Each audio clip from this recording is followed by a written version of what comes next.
नमस्कार. जगन्नाथ गंगाराम पेडणेकर ज्वेलर्स प्रस्तुत home minister को पावर्ड बाय गोदरेज नंबर 1 आणि सोसायटी मसाला टीच्या या भागात मी आदेश बांदेकर आपल्या सगळ्यांचं मनापासून स्वागत करतो. पिट्युमिया सोसायटी गोदरेज स्काय गार्डन या ठिकाणी आपण आलेले आहोत. पनवेलमधलं हे ठिकाण शिल्पा सचिन चंदने या वहिनींना भेटणार आहोत, त्यांना बोलतं करणार आहोत. चला तर मग जास्तीत जास्त गप्पा मारूया चंदने कुटुंबाबरोबर.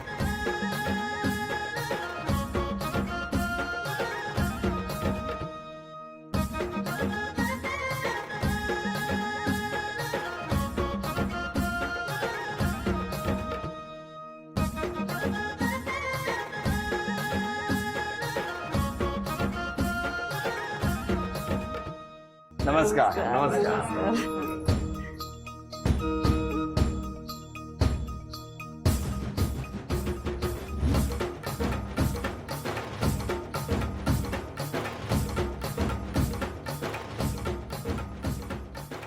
घ्या उखाणा. उखाणा घे म्हणून भाऊजी करू नका तुम्ही कहर. बर. आणि 31 वर्ष झाली तरी सचिनच्या प्रेमाचा आहे माझ्यावर तेवढाच बहर. काय सांगता? हो. द्या ओळख करून सगळ्यांची. हे माझे मिस्टर नमस्कार. सचिन, सासूबाई नमस्कार. आई, नमस्कार. माझी छोटी मुलगी लक्ष्मी, हो. किमया मोठी मुलगी, सासरे माझे, नमस्कार. हे माझे बंधुराज, नमस्कार. वहिनी शेजारच्या, आणि हे सगळे माझे नमस्कार. पिटोनिया. नमस्कार. सुरुवात करूया आजच्या गप्पा. नमस्कार. नमस्कार. नमस्कार. सांगा तुमच्या शाळेबद्दल. कुठली शाळा तुमची? अभिनव ज्ञान मंदिर कर्जत. कर्जत. तुमची? कर्जत. Same same. दोघे एकाच शाळेत होता? दोघं एकाच शाळेत. एकाच वर्गात? नाही, 2 वर्षाची ती 7वीला होती, मी 9वीला होतो. हा, म्हणजे मी सांगू स्टोरी. सांगा ना. थांबा आधी जरा वहिनी काय सांगतात बघूया. तुम्ही सांगा. शाळेतच मला तर 9वी मध्येच कळलं की काय? आहेत पाठी माझ्या. हा, बरं. मग मी घरी थोडं नाव वगैरे सांगितलं त्यांचं की मला असं असं एक मुलगा त्रास देतो वगैरे. त्रास? हो. कारण हे दगड वगैरे मारायचे मला तेव्हा मागून. हो. हा, मग वडिलांनी, माझ्या वडिलांचं फॅब्रिकेशनचं वर्कशॉप होतं, तर त्यांनी मग त्यांच्या वर्कशॉपमधल्या वर्कर्सना ह्यांच्या घरी पाठवलं आणि धमकी दिली त्यांना. काय झालं आता सांगा. ऍक्च्युली ती 7वीला होती, मी 9वीला होतो. तर ही लक्ष्मी आहे ना माझी छोटी, तिच्यासारखी सेम दिसायची. होय. तर ती मला आठवते, म्हणजे मिडी होता तिचा ग्रे कलरचा. आणि आमच्या शाळेमध्ये एक पाण्याची टाकी होती. त्या पाण्याच्या टाकीखाली 2 नळ होते. म्हणजे ते लोखंडी नळ असायचे ना पूर्वी, ओपन केलं की असं फटकन फास्ट पाणी येतं. तर ही तिकडनं येत होती, मी बघत होतो. आणि ज्या लक्षात होतंच ना मी तेव्हापासून, 7वीला असतानाही, मी 9वीला होतो. आणि गेली तर 2 नळ होते. तर मी आधीच एक नळ एंगेज केला होता आणि ही बाजूला आली. तर मी ती नळ ओपन करायला, मी माझा नळ ओपन केला आणि फक्त पाण्याला खाली असा हात धरला. सो काय झालं, सगळं पाणी तिच्या अंगावर उडालं. तर तिने असं वटारून बघितलं. आजही बघते म्हणजे तशीच ती. तर ती माझी, मला आठवतंय तो दिवस. त्यानंतर मग 22 फेब्रुवारीला होकार मिळाला, तो सुद्धा चुकून मिळाला. काय हो, कसं काय, किती वर्षांनी होकार दिला? किती वर्षांनी असं नाही, 2 वर्षांनी. 2 वर्षांनी. म्हणजे हिची मैत्रीण आहे, तिला मी मेसेज दिला की असं असं आहे, जरा बघ तू. तर हिने तिला काय सांगितलं मला माहिती नाही, पण तिने मला सांगितलं हो. त्यामुळे मी काय सांगितलं होतं? मी त्या मैत्रिणीला म्हटलं की त्याला सांग की आत्ता एवढी काही घाई नको करायला, आपण जरा मोठे झाल्यानंतर विचार करूया काय ते. तर तिने ह्यांना जाऊन सांगितलं की तिने हो सांगितलंय म्हणून. मग ह्यांचं सुरू झालं, ग्रीटिंग दे, चिठ्ठ्या दे, हे दे. पण ते ग्रीटिंग दे, चिठ्ठ्या दे मध्ये तुमच्याकडनं उत्तर नव्हतं जात होतं. येत होतं टेक अँड गिव्ह होतं ते. म्हणजे मी गोविंदाचा दिला की ती लगेच मिथुनचा द्यायची. त्यावेळेचं म्हणजे तो जो होता ना, इल्जाम वगैरे वगैरे पिक्चर होते ना, त्यावेळेचा सीन होता. खूप छान होतं त्यावेळेला. आणि मग मी तिला ऍक्च्युली ज्या वेळेला तिचा होकार मिळणार होता ना, त्याच्या अगोदरचं मला आठवते ती गोष्ट की मी या 3घी जणी चालल्या होत्या. तर 3घी जणी जात असताना मी मागून दगड मारला आणि परफेक्ट हिलाच लागला पाठीवर. तर आजही ती मला विचारते की मला मारला होतास का नक्की. तर म्हटलं तुलाच मारला होता. तुम्हाला काय वाटतं की नेमकं कोणाला मारला होता? नाही, मलाच मारला होता. आणि नेम माझा परफेक्ट होता, त्यामुळे अचूक लागला. आणि म्हणून हा इतका 30 वर्षाचा आता संसार. 32 वर्ष झाली टोटल. संसार 27-25 वर्ष झाली. 25 वर्ष. आणि अगोदर प्रेम 7 वर्षाचं. पण बालपणातलं प्रेम. माहिती होतं मैत्रिणींना वगैरे माहिती तिच्या होतं. वडिलांना माहिती पडलं त्यावेळेला सिव्हिल इंजिनिअरिंगला मी गेलो होतो ना, तर म्हणे गवंडी आहे का तो, तर मी म्हटलं अरे बापरे गवंडी, म्हटलं ठीक आहे गवंडीच समजा म्हटलं लाईक दॅट. मग आई वडिलांना आणि हिने तर खूप मजा केली होती जेव्हा तिच्या आईला समजलं की असं असं प्रकरण, त्यावेळेला ही डिरेक्टली घरी आली पहाटे 6:45ला. एक मिनिट, काय झालं होतं? सांगा. त्यावेळी ह्यांचं ॲडमिशन झालं होतं चिपळूणला इंजिनिअरिंगसाठी, आणि ते म्हणाले की 2 दिवसात मी निघणार आहे, तर आपल्याला म्हणजे भेटूया आपण, असं चिठ्ठी त्यांनी मित्रासोबत पाठवली माझ्याकडे. तर मी पण चिठ्ठी पाठवली की आपण माझ्या घरासमोर एक छोटीशी टेकडी आहे, तर तिथे भेटूया म्हणून आपण. मग मी अभ्यासाच्या निमित्ताने त्या टेकडीवर गेली पुस्तकं वगैरे घेऊन. तिथे हे आले अभ्यास तर तिथे गावातले गुराखी वगैरे होते. त्यांनी आईला एकाने जाऊन सांगितलं की शिल्पा कोणत्या तरी मुलासोबत तिथे बोलतेय टेकडीवर, आणि आई काठी घेऊन आली माझी तिकडे. आणि आई आल्याबरोबर आईला लांबून पाहिलं आम्ही दोघांनी, तर हे चप्पल वगैरे काढलेली, आम्ही तिकडे गप्पा मारत बसलेलो, आणि त्यांनी चप्पल वगैरे हातात धरून धावायला सुरुवात. आई तिकडूनच म्हणते थांब, आईचा एवढा जोरात आवाज आला. आई म्हणते थांब थांब. मग लगेच हे थांबले. मग एक काठी पायावर आईने मारली. इथे काय करतोयस, कोण आहेस तू, असं तसं सगळे प्रश्न विचारायला लागली. आणि मग नंतर ह्यांना म्हटलं तुम्ही जा आता. आणि मग रडत रडत आईने मला खेचत घरी आणलं आणि थोडंसं मारलं. आणि मग ही पहाटेच आणि पप्पांना नाव सांगते म्हणून आता सांगायला लागली. तर मग मी तिला म्हटलं तुला माझी शपथ आहे, प्लीज पप्पांना सांगू नको वगैरे असं तसं. मग नंतर आई म्हणाली ठीक आहे, पण ह्याच्या पुढे असलं मला काही चालणार नाही आहे. मग नंतर दुसऱ्या दिवशी सकाळी मी शाळेमध्ये जायच्या निमित्ताने म्हणजे तयार झाली आणि डायरेक्ट ह्यांच्या घरी गेली. पहाटे 7ची शाळा असायची. मी 6:45ला घरातून निघाली आणि ह्यांच्या घरी गेली. आणि मग सासरे माझे एवढे स्ट्रिक्ट होते, त्यांना तर काहीच माहिती नव्हतं. आणि डायरेक्ट मी गेल्यानंतर ही कोण मुलगी आली म्हणून. तर मग माझी नणंदबाई आहेत मोठ्या, आत्ता त्या नाही आलेल्या, त्या डिलिव्हरीसाठी आल्या होत्या घरी माहेरी. तर मग त्यांना ह्यांनी सांगितलं होतं आधी की माझं असं असं आहे म्हणून. तर तिने मला बरोबर ओळखलं. मग तिने मला बसायला खुर्ची वगैरे दिली आणि म्हणाली काय झालं, तर म्हटलं असं असं आईला आता कळलंय आणि आई म्हणते की पप्पांना सांगणार वगैरे तुमचं. तर मी म्हटलं आता काय करायचं, तर म्हणते आता काय करूया आपण, मला पण काही सुचत नाहीये. मग नंतर काहीच नाही, पण आई शांत झाली, म्हणजे आईने काही कोणाला सांगितलं नाही वगैरे. मग आमचं पण तसं चालूच राहिलं. बघितल्यावर काय झालं? नाही ही जेव्हा आली आमची चाळीत राहायचो आम्ही, तर पुढे पण दरवाजा आणि मागे पण दरवाजा ना. जशी हिने एंट्री केली तसं मी डायरेक्ट अंगणात गेलो मागे. तर ही येऊन आईच्या बाजूला बसली. आई चपात्या करत होती आणि तिथेच बसली. आणि आईला काय म्हणे की मला लग्नच करायचंय तर मी सचिनचीच करणार, आता तुम्ही बघा काय करायचं ते. वडील टेन्शनमध्ये, ही टेन्शन. आई म्हणते आमची आई एकदम हे आहे म्हणजे समजूतदार, नाही आपण करूया, काही प्रॉब्लेम नाही. म्हणजे आईला आवडायची, ती आवडली पण. आणि मग भाऊ होता, बहीण, आम्ही बाहेर अंगणामध्ये, ती टेन्शनमध्ये. सविता म्हणते अरे बापरे सचिन. म्हटलं आता तुम्हीच बघा काय ते, तिला करायचं तर करावंच लागेल म्हटलं आता. Like that. अशी ती गंमत झाली. गंमत. पण मला सांगा त्यावेळेला जेव्हा लग्नाचं झालं तेव्हा दोन्ही कुटुंब होती की नव्हती? होती. म्हणजे कुटुंब होती ना त्यावेळी नाही झालं ना. नंतर 3 वर्षांनी आम्ही त्यानंतर मग आमचे भाऊजी आहेत, बहिणीचे मिस्टर, ते त्यांच्या घरी गेले, त्यांना सांगितलं. मग नाना म्हणजे आमचे सासरे, ते आता नाही आहेत, पण मग त्यांनी अतिशय मी मुलासारखं मला हे केलं. आणि मग त्यांना आवडलं, म्हणजे गवंडी त्यांना आवडला. मला तुम्हाला विचारायचंय की कसं, म्हणजे त्यावेळेचं उत्पन्न, आताची प्रगती, या सगळ्यांचं श्रेय वहिनींना किती देणार? 100% जाईल. कारण कसं आहे की ज्या वेळेला आम्ही चाळीत राहायचो, सायकलवर फिरायचो. वडिलांनी 7वीत असताना सायकल दिली, मग मोटरसायकल असावी असं वाटलं. मग भाऊजींनी मोटरसायकल आणली, ती चालवायची. मग कार चालवायची. तर ॲक्च्युली माझी पहिली मोटरसायकल हिने सोनं गहाण ठेवलं आणि मला घेऊन दिली. काय तिचं मोल असेल ना खरोखर. 19,000त ती घेतली होती, ते हिने सोनं गहाण ठेवलं होतं. आईने सोनं गहाण ठेवलं, ही आठवण आज तुम्हाला इतक्या दिवसाचा अल्बम आहे तो, हो की नाही?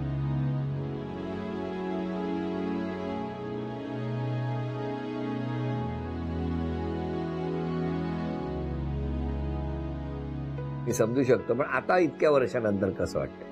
इतक्या वर्षांनी म्हणजे मला इंजिनियर म्हणजे मी इंजिनियर झालो. मला शिकवलं गेलं, म्हणजे मला माहितीच नाही. मला ॲक्च्युली पोलीस खात्यात जायचं होतं, म्हणजे पोलीस इन्स्पेक्टर वगैरे बनायचं होतं. पण कसं होतं की त्यावेळेला काही गाईडलाईनच नव्हतं ना. मग भाऊजी इंजिनियर होते, मग त्यांनी मला मंदार एज्युकेशन चिपळूणला टाकलं, तिकडे हॉस्टेलला राहिलो आणि मग इंजिनियर झालो. आणि त्यांच्याबरोबरच होतो मी 2002 पर्यंत. मी पास झालोय. आता तुम्ही काय करता? आता कन्स्ट्रक्शन बिझनेस सर माझा. या गप्पा अशाच सुरू राहणार. फक्त आता पहिलं आव्हान आहे वहिनी तुमच्यासाठी की घरामध्ये काही चिठ्ठ्या लपवून ठेवल्या. मग एक एक चिठ्ठी शोधत तुम्हाला चांदीची अन्नपूर्णा घरात आहे ती घेऊन यायची. ओके. वेळ 1 मिनिटाची. आधुनिक छपाई यंत्र सांगा. बघा आम्हाला माहित नाही, तुम्हालाच माहित आहे. लवकर 1 मिनिटात.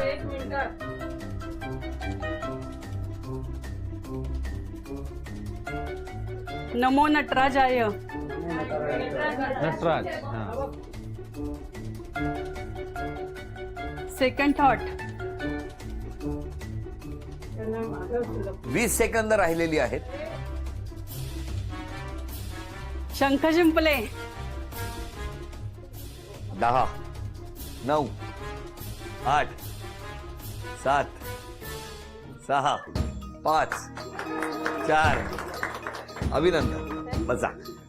वहिनी हे चांदीचं नाणं तुम्हाला मिळालं. थँक्यू. चांदीचा कुंकवाचा करंडा मिळाला. Thank you. अभिनंदन. चांदीची तुळस आली घरात. अभिनंदन. आणि वहिनी ही चांदीची अन्नपूर्णा सुद्धा तुम्हाला मिळाली. अभिनंदन. बघूया तर कुठले कुठले आरोप आहेत आणि कसे कसे आरोप आहेत. ऑनलाईन शॉपिंग तुम्हाला खूप आवडतं, मान्य आहे? हो. काय हो? हं? म्हणजे तुम्हीच केला आरोप, पण तुमचं काय म्हणणं आहे? बरोबर आहे? यांनीच केलं असेल. नाही हो, त्याने नाही केला. आधी ऐका तर.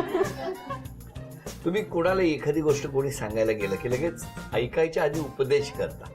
नाही, हं? बिलकुल नाही. हा आरोप मान्य आहे तुम्हाला? माझ्यावर आरोप आहे. नाही नाही, त्यांच्यावर आहे. पण आहे ऍक्च्युली ते माझ्यासाठी आहे ऍक्च्युली, त्यांच्यासाठी नाही आहे. मिस्टरांना कधी कधी टोचून बोलतो तुम्ही. हो हो.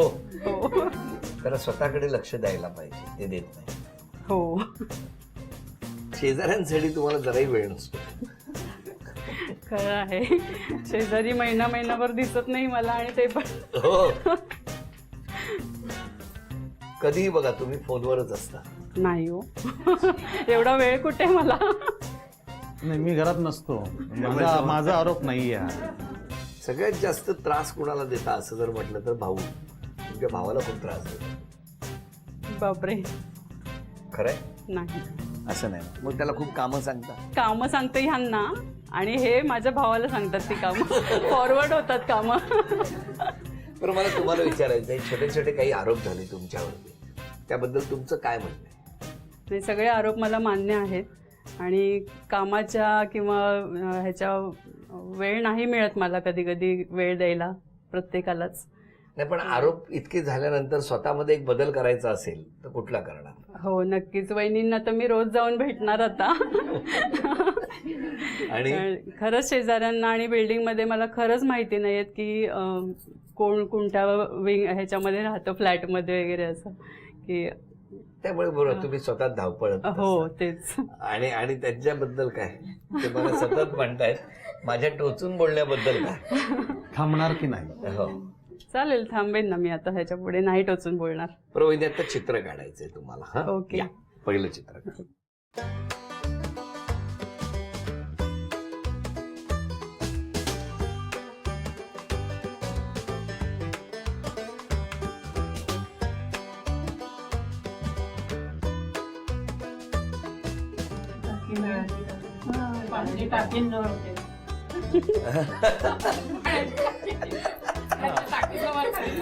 हे म्हणजे शाळेतली पाण्याची टाकी काढली त्यांनी. अभिनंदन. चला, हे बक्षीस मिळालं तुम्हाला. थँक्यू. तुम्ही या आता.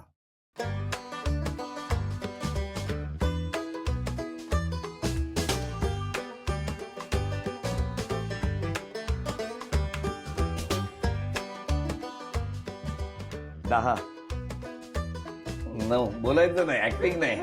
8 7 6 कावळा. 5 नाही, कावळा. पक्षी आहे. 4 3 2 वेळ संपली. सांगा काय काढलंय? गिधाड. आई, गिधाड. ऍक्च्युली म्हणजे कसं ते गिधाडाचं काय काढायचं असतं? आम्ही गेल्यानंतर प्रॅक्टिस करा.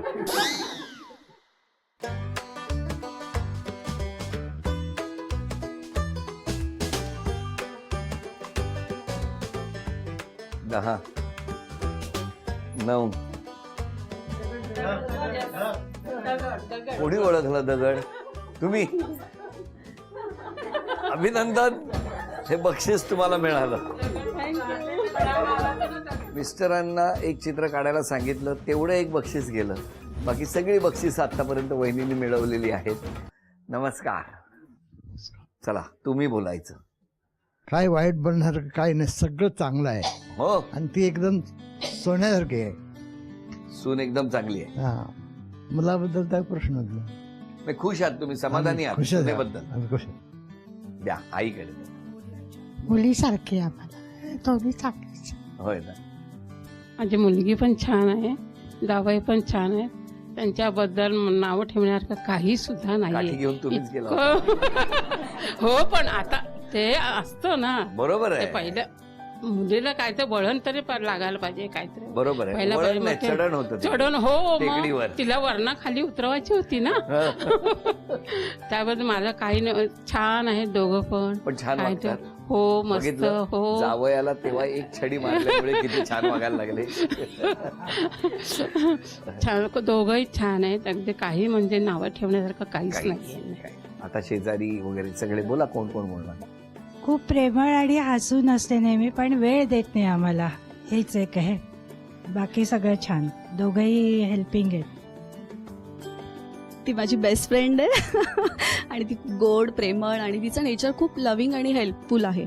आणि ती खूप ऑलराऊंडर आहे, ॲक्टिव्ह आहे आणि सगळ्यांना सांभाळणं तिला जमतं. घर, फ्रेंड्स, जसं शेजाऱ्यांना ठीक आहे वेळ देता येत नाही, पण फ्रेंड सर्कल ती सांभाळून आहे. आणि हां, जिजू तर रॉयल आहेत एकदम. जिजूंबद्दल प्रश्नच नाही, खूप रॉयल आहेत एकदम ते. मम्मी खूप चांगली आहे आणि बेस्ट आहे एकदम. पप्पा पण आहेत. खूप चांगले आहेत दोघंही. सगळ्यात जास्त मला त्रास देतात, त्यामुळे खूप आवडतात. दोनों में एक बहुत अंडरस्टैंडिंग बहुत अच्छा है दोनों में. बेस्ट मैरिज के लिए वो एक बहुत प्लस पॉइंट है.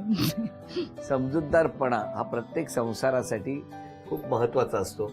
आणि तुमच्या दोघांचं एकमेकांच्या प्रती असलेला समजूतदारपणा, समजून घेणं, आदर करणं, टोचून बोलणं, तुमच्यासाठी बोललो हे वाक्य मी, हे सगळं इतकं छान आहे. आणि म्हणूनच एकमेकांचा आदर करत या घरात खूप उत्तम पद्धतीने इतक्या वर्षाचा हा सहवास आहे. आज क्षमा मागायची असेल तर मौली कोणाचं? क्षमा मी सगळ्यांचीच मागू इच्छिते, कारण थोड्याफार प्रमाणात सगळ्यांच्या बाबतीत माझ्याकडून चुका झालेल्या आहेत. सगळ्यांनी मला माफ करा प्लीज. आणि तुम्ही आज क्षमा मागायची असेल? जे काय पॉइंट्स मी लिहिले त्यामध्ये काही चुकले असतील पॉइंट्स याच्याबद्दल, तर पहिले याची क्षमा घाबरले. मागतो. घाबरले कारण त्याला माहिती आहे आम्ही जाणार. जाता जाता थोडस जरा नंतर मग तलवार नको निघायला. आणि तशी क्षमा मागायची म्हटली तर आई वडिलांची, सासूबाई आहेत, सगळ्यांची क्षमा मागेन. कारण काही ना काहीतरी कुठे ना कुठेतरी राहतं. तसं ते कर्जतला राहतात, आम्ही पनवेलला राहतो. वेळ त्यांना कमी दिला जातो बिझनेसच्या दृष्टिकोनातून, तर त्यांची तर पहिल्यांदा माफी मागेन. आणि त्याचबरोबर सर्व मित्रमंडळींची, जे कोणी आम्हाला पाहत आहेत त्या सगळ्यांची, जर काय आमच्याकडनं चुकलं असेल तर आम्हाला दोघांनाही माफ करा. क्षमा मागितलेली आहे. आणि मला खात्री आहे की ज्यांनी ज्यांनी कोणी नकळत काही त्यांच्याकडनं दुखावलं गेलं असेल तर आज सगळ्यांनी क्षमा केलेली असणार आणि या घराला आशीर्वाद दिलेला असणार. असाच आशीर्वाद तुमच्यावरती कायम राहू.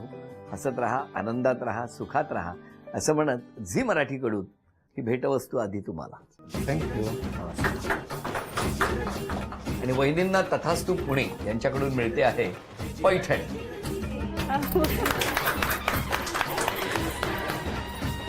अभिनंदन.